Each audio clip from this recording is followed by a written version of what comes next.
Good morning and welcome to another episode of Your Health Matters. You know, we're very much focused on longevity. This radio show in my clinic in Syracuse, New York is about longevity. We want to help you to increase and elongate the health span within your lifespan. Now on the show, when it comes to doing that, we want to bring top-notch, world-class experts. And today, we have a real special guest with us. I am incredibly honored to welcome a world-renowned physician, best-selling author, and a tireless advocate for public health. His name is Dr. Michael Greger. As the founder of nutritionfacts.org, Dr. Greger has dedicated his life to making the latest in nutrition research accessible to everyone, and his work has transformed the way we think about food, health, and longevity. He's here to share insights that can help us all live healthier, happier lives. And Dr. Greger, man, thanks so much for joining me. I am thrilled to have you here. How are you doing? I'm doing great. So excited to be here. Oh, me too. Me too. This is just fantastic.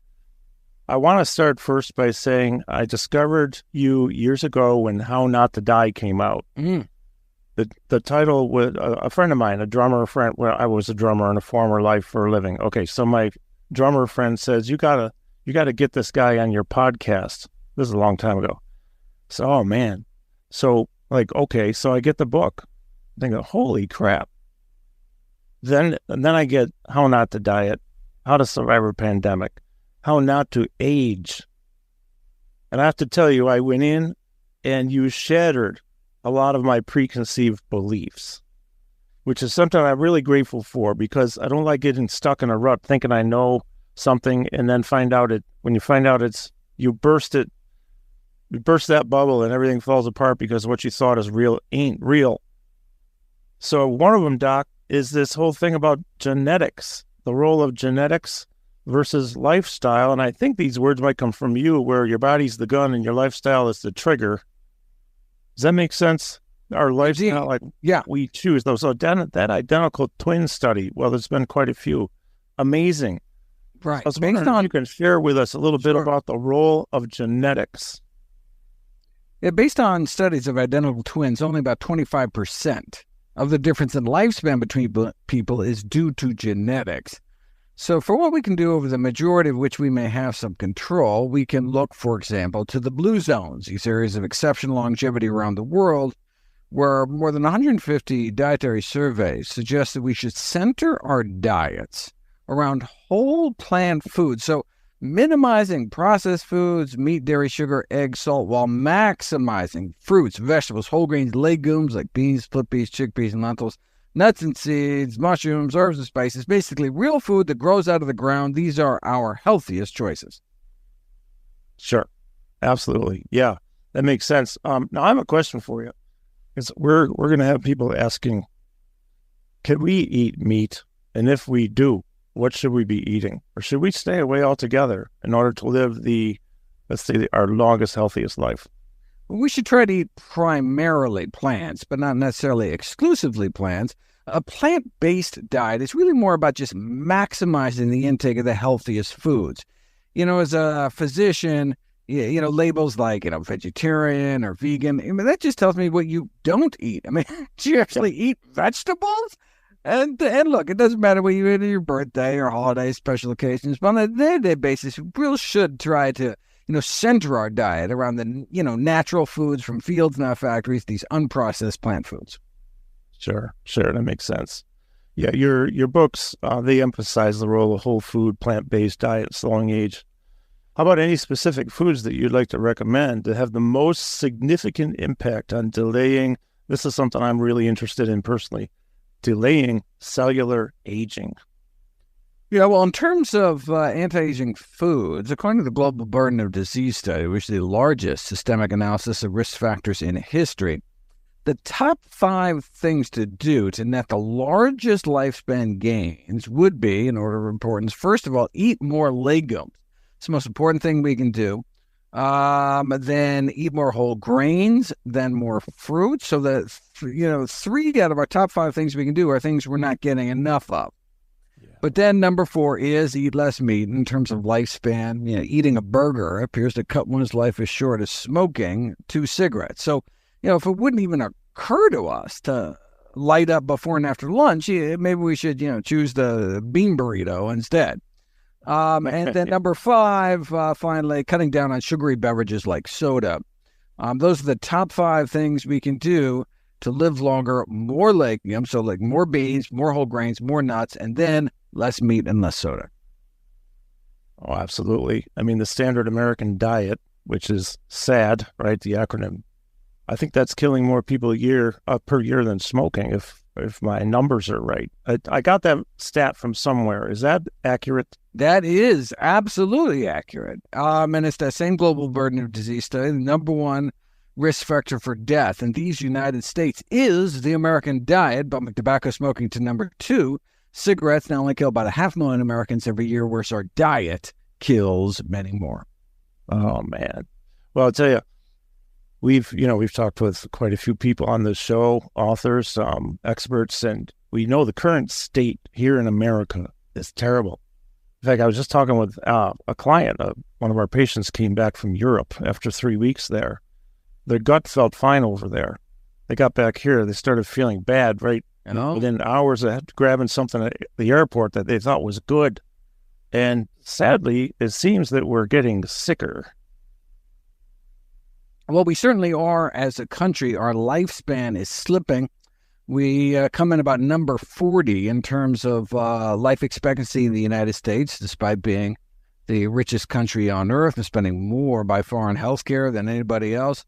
But it's not healthcare, right? It's sickness care. We're not investing in prevention. And prevention would be number 1, clean up our diet. Number 2, stop smoking. Oh, absolutely. Well, there's some real powerful words that you have said many times, watching you on YouTube, interviews, your books. We are what we eat. And this is good news. In fact, you're the one who says there's good news. We are what we eat because we have this power to change our mitochondria, change our cellular health by what we consume. Do you want to elaborate on that just a little bit more? Yeah. The good news is we have tremendous power over our health, destiny, and longevity, and that the vast majority of premature death and disability risk is preventable with a healthy enough diet and lifestyle. And that is indeed because we are what we eat. Our body, our entire body is made up of only a few things, which is water, food, air, and sunlight, basically. I mean, that's all. And every year, basically, most of the cells in our body replace themselves. And so it's like, if you're going to, build up your body back every year with shoddy building materials, from the drive-through, well, no wonder we're going to be suffering. Our body isn't going to be able to function at, top capacity. Most people, take better care of their cars than they do their own bodies. But look, if your car breaks down, worst comes to worst, you get a new car. But we only got one body. We got to take care of it. Otherwise, we're going to be really dire straits. Well, I'll tell you, I love that analogy. With that, folks, we're going to head out to our first break. We're with Dr. Michael Greger, best-selling author. If I'm right, your latest book is How Not to Age, right? Do you have any? It is indeed. Then? Okay. No, yeah. Okay. I'm working on another one, but good. We'll be out for a few years. Okay, that's cool. Okay, folks, we'll be back after this short break. Thanks for listening. And we're back with Dr. Michael Greger. Dr. Greger, this is really a blast, man. I love your books. You write the way you talk. I can hear your voice when I'm reading your words. And I think that the way you talk is awesome, and because you're very engaging and passionate about what you do, which, that's infectious, and that really drives me anyways. You talk about cellular pathways, 11 cellular pathways that drive the aging process. Please enlighten us on this. Yeah, so it's part 1 of the book, where I identify the 11 most promising pathways for slowing the sands of time and engage with practical proposals for targeting them naturally with diet and lifestyle changes. So that's boosting the anti-aging enzymes and hormones, AMPK, FGF21, SIRT1, telomerase, while suppressing the pro-aging enzymes and hormones like mTOR and IGF-1, decreasing glycation, inflammation, oxidation, and senescence while preserving autophagy, our telomeres, and slowing the epigenetic clock. I know these are all kind of fancy-sounding scientific terms, but I really do try to break it down into easily understandable, doable, practical takeaways. Yeah, I love it. That's a great chapter, too. The whole book is just... Plus, that's a monster book, Doctor. Yeah, the bibliography is like on this enormous server because it's so big. Right, yeah. I ended up with 13,000 citations. Yeah, it was a big... It was probably the biggest research project I ever did. I didn't realize there's so much juicy stuff out there about longevity. Well, first of all, I applaud you for that work because, I mean, did you ever sleep? I mean, that's kind of a joke, but did you ever sleep during this? Because holy cow, 13,000. But the other thing too is, what I love about how you do things, that how you are actually, when you find something that goes against maybe something you formerly believed was this is the way or this is the way, this is the truth, you're open to change.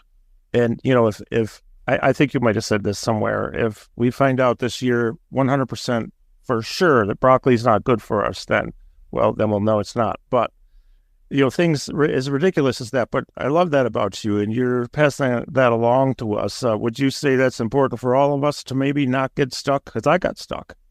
I'm not just open to change. I'm eager, embracing change, like you said before. Don't you love finding out that you're wrong about something? Don't we want to be right? Right? I mean, don't we want to know the reality of the world, particularly when it comes to something as life and death important as to what to feed ourselves and our families? Right? If you want to have some kooky kids, theory about, some celestial body or something, okay, that's fine. Right? If you want to waste time on the internet, no big deal. But when you believe crazy stuff that can literally impact your health, your family's health, that can be dangerous to not be informed about the best available balance of evidence. So always strive, and all the time. I learn as much as anybody does reading these books as I do writing these books. I wasn't taught any of this. In fact, there are entire fields of study that weren't even discovered, like these microRNAs, when I graduated from medical school. And so this is all new material for me, and I'm just so excited to share it with everybody. I love that, man. That to me is just that's the best. That's the best. My son's a doctor. Okay, he's a nice. Yeah, so I'm totally bragging just for a minute. He's an MD. He's a PhD. Emergency room is his field, although he's very much into AI. Medical equipment, development for diagnosis and treatment. Well, cool. The thing is, people like you, people like him, he wants to hook up with you someday and talk. But anyways, I'm getting off track here. Is I love it when we brainstorm back and forth and we learn things, because it's like the things you didn't know are the best things to find out. Whether it's truth, well, whatever the truth is always the best, because like you say, we only have one body. I got to take care of this thing because I want to live to be well past 100. I've got to be the blue zone guy, Excellent. So talking to you, I learned so much and reading your books. Well, I have a question. This is totally just came to my mind. I had it written down for later, but how do you feel about coffee? Can we drink coffee and live a long time? Absolutely. In my chapters on liver disease, absolutely. Okay. In my chapters on liver disease, depression, and Parkinson's, and how not to die, I discuss the benefits of coffee for the liver, mind, and brain. Coffee drinkers do seem to live longer than non-coffee drinkers, have lower cancer rates overall. But coffee is not for everyone. It can worsen acid reflux disease, bone loss, glaucoma. Otherwise, though, coffee is good for you. Though every cup of coffee is a lost opportunity to drink something even healthier, was a cup of green tea. Drink 3 cups of coffee a day, associated with 13% lower risk of all-cause mortality, 13% lower risk of dying prematurely, drinking 3 cups of coffee a day that's decaf or caffeinated. But with 3 cups of green tea, it's about twice as much, so about 26% lower risk of all-cause mortality. And so I do both. I drink both green tea and coffee. But if you can only choose one, green tea does bump coffee out of the race. Yeah, I have to try to develop a palate for that, or just do it anyways. Well, my arms were in the air. I was cheering because I do like coffee, usually black coffee. That's it. Right. And my liver doctor told me it would help my liver. So Yeah, that's absolutely. years ago, of course. Not that it matters, but I used to be a heavy drinker. I stopped that years ago because that was literally killing me, and I felt horrible. Well, my liver enzymes are finally good, and your coffee's all right. Absolutely. And yeah, particularly good for the liver, not only for alcoholic liver disease, but non-alcoholic fatty liver disease. Oh, yeah. Oh, I had that too for years after that. Right. Well, so when we look at this, well, I was watching the Blue Zones. Speaking of the Blue Zones, we were watching that series a couple of months ago. My son was one of my sons back in June or something. We went through the 4 parts there. That's really interesting what Dan Buettner put together. You know, that's a great testament to what their lifestyles can lead to in the way of longevity and quality of life. Yeah, no, he's done tremendous work. His son has actually taken over the Blue Zones organization, and so there's a whole dynasty now.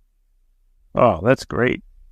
That's fabulous. So here's another thing for you. I'm just curious. I know you advocate for accessible and low-cost solutions to aging. So I'm going to ask this question, and it's, to me, a no-brainer answers. But I just want our listeners would want to hear this from you. How can individuals begin implementing anti-aging strategies while on a tight budget without relying on expensive supplements or treatments? Oh, I take that very seriously in the book. And so, for example, there are two topical treatments that have been shown to help reverse wrinkles in terms of skin, topical skin treatments. Well, one's topical vitamin C, one's topical nicotinamide, also known as niacinamide. But you go online and it's it's like $100 an ounce, $200 an ounce for these things. I said, wait a second, this is ridiculous. These are dirt cheap ingredients. And so I talk about how, you can make a vitamin C serum, DIY, do it yourself 2,000 times cheaper than retail by mixing 3 grams of bulk ascorbic acid into 30 grams of water at a cost of about a nickel per ounce. So not $100 an ounce, a nickel per ounce. And then topical niacinamide is even more expensive, but all you do is you mix 1.4 grams of bulk nicotinamide for every ounce of your favorite skin cream, apply, like a pea-sized amount to each side of your face once a day at a 5,000% discount. And so these are the kind of things I want to put forward, because so much in the anti-aging world is so scammy. I mean, there's just so much preposterous claims. It's a multi-billion-dollar business taking advantage of people's fear of frailty. And so it was important to not only talk about the stuff that's bogus and dismiss some of these more scammy things, but the things that do work, find workarounds to do it kind of in an affordable way. I love that. Yeah, well, we'll continue with that after this short break, folks. We're going to go out to a break. We're talking with Dr. Michael Greger. His latest book is How Not to Age. I highly recommend getting it. I love the book. I've been through it more than once, and I use it as a study guide, really, because there's so much to it. So we'll be back after this short break. Okay, we're back. We're here with Dr. Michael Greger. Wow, man, this is all just so interesting to me. Now, I have a question. We were talking about let's say, some of those supplements out there and the creams and everything, and they're so expensive, a lot of them. How can somebody tell if something is legit or not? Is there a way to tell if something's legit, if they're considering a supplement or a cream? Because, wording and marketing can pull you in, and you think it's the best thing in the world, and it might be not that good. Yeah, I mean, with so much money in the mix, the temptation to promote products, reporting all sorts of preposterous claims is really just irresistible, evidently. And so I encourage people to basically go to your local public library, pick up my book, How Not to Age, look in the index and see if it's in there. So I've covered basically everything that's ever been shown in a randomized controlled human trial to actually have beneficial anti-aging effects. And so I cover everything that works. And so if it's not there, unless it's something brand new, then I presume I didn't find any evidence to support its benefit. And then I cover all the things that, we just hear about very commonly, whether they work or not. And I go through the science, showing most of them, unfortunately, flop. But I should be able to, but the book, as you mentioned, it's more kind of a reference book. It's not really meant to be read kind of front, cover to cover, but it's just like, oh, I want to know about, preserving my, bones, or I want to, preserving my muscle mass, or my sex life, or my, my mental capacity, or whatever. You just look in that particular section for what kind of things you can do. Oh, yeah, exactly. I mean, all those things, as we age, I'm 63, right? So I'm really mindful of maintaining muscle mass, because I want to make sure I can stay upright. It's a foundation for movement. Sure. Yeah, our nervous system and all that is too. But we could have a perfect nervous system functionally, but if we don't have enough muscle, we can fall down. If we have brittle bones because there's not enough tension on the muscle as part of our, creating good bone health, we're at a higher fracture risk. And boom, we fall down, we break a hip or a femur, and maybe we're dead in a year, or we're not moving too well forever, Yeah. How about lifestyle? When it comes to, besides, okay, we started with a little while ago talking supplements. We've already talked about food, what we put into our body. How about things like exercise, sleep, anxiety, meditation, lifestyle? What do you recommend in those arenas, or anything else you can think of lifestyle-wise to add to our years in our life? Sure. Life in our years. Sorry, I got it backwards. Life in our years. Hey, let's add some years too. All the years. Post adding years. Basic lifestyle factors within our control, such as not smoking, not being obese, regular exercise, healthy diet, really appears to account for the lion's share of chronic disease risk. More than a decade of healthy years may lie in the balance based on simple healthy habits. So even at age 50, about 12 to 14 years on the table, even at age 70, about 10 extra years you have control over based on just the simple basics. Even at age 80, you can add years just by kind of tweaking one's diet. But if it's not just diet, exercise. I mean, the evidence supporting overwhelming health benefits of exercise. It not only improves muscle mass and strength, balance, mobility, decreasing risk of falls, minimizing bone loss, as you said. That's just the beginning. Exercise has been shown to improve our cognition, enhance mood, treat depression, improve artery function, erectile function, insulin sensitivity, overall quality of life. Observational studies found that walking even as little as 15 minutes a day, that's just like 4,400 steps, is associated with a lower risk of premature death. Well, I guess I'll say this. There's a guru allegedly out there who's talk about walking is not considered exercise. I got to tell you, it's better than not walking. And Absolutely. We know people, if you're looking at zone 2 training, when we think about that zone 2, the data that I have seen, it looks as if zone 2 helps with conditioning of the heart, adds to years to our life because it's a longevity heart rate training zone. And we're in a fat burn zone more so there than if we're in zone 3, 4, or 5. So, if we're looking to lose weight, let's say excess fat, and I mean excess fat, we all need some fat, but that visceral fat and all this stuff we want to get rid of. I think walking might be exercise, doctor. You agree? Walking is absolutely exercise, and exercise is medicine. So walking is medicine. Okay. No, absolutely. And it doesn't take much. It doesn't take much. Over here. Now, ideally, if you look at the data, you have increasing health span benefits and lifespan benefits going up to 90 minutes of walking a day. That's moderate intensity, talking about 4 miles an hour. And for all we know, the benefits may accrue longer than that. They just couldn't find enough people in the study that actually walked more than 90 minutes a day. But what they found that those people walk 15 minutes lived longer than those that walk 0 minutes. 30 is better than 50, 45 minutes better than 30, 60 better than 45, 90 better than 60. So any amount is better than nothing. So, there's this hesitancy, I think, among, kind of healthcare authorities to tell people the truth. Tell people, look, this is really the healthiest diet. This is really the healthiest amount of exercise, in hopes that people in fear that people just throw up their hands and kind of eat whatever's put in front of them and sit on the couch. But you have to realize any incremental steps in just improving your health a little bit, adding some more fruit, cutting down on some of the sugary beverages, even just a few little things in terms of improving, adding a little exercise, just not so much exercise, but just not being sedentary, breaking up long periods of prolonged sitting, improving one's sleep, stress, social ties, weight control. These are all critically important lifestyle factors in addition to what we put in our mouths.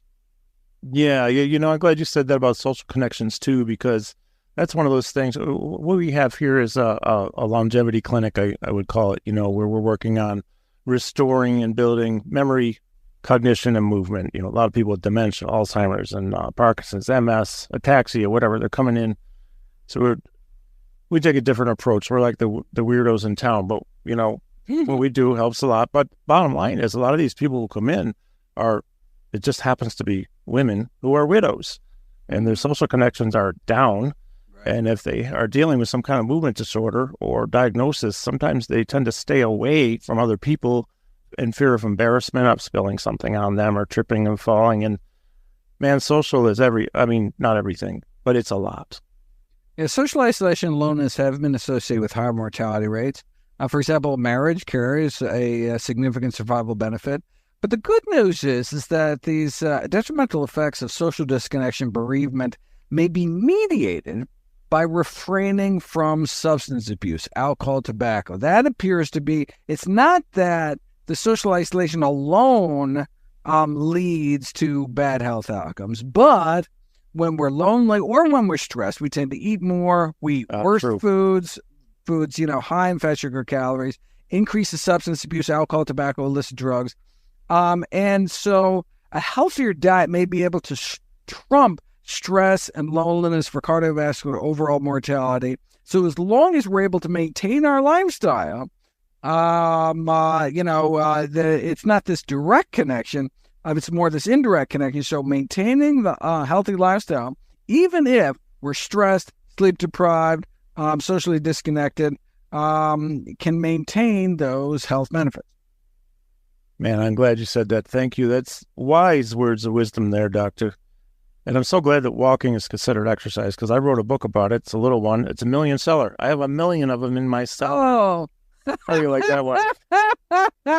Yeah, I might have sold 20 copies. But anyways, I'm glad that it's, well, listen, Doc, it's so wonderful to have you with me. It's been a real honor. I appreciate all that you do for us. Your books are fantastic. I urge everyone, listeners, please go out, buy Dr. Michael Greger's books. Just buy him. Change your life. Do what he says. You can't go wrong. Doctor, thanks a million. Absolutely. Anytime. Keep up the good work yourself. All right, my friend. And thank you, everybody, for listening to Your Health Matters. And I hope you have a great week. Remember, use that brain, move that body every single day, and try to do the two things together to improve your multitasking skills, reduce fall risk, and have a great week.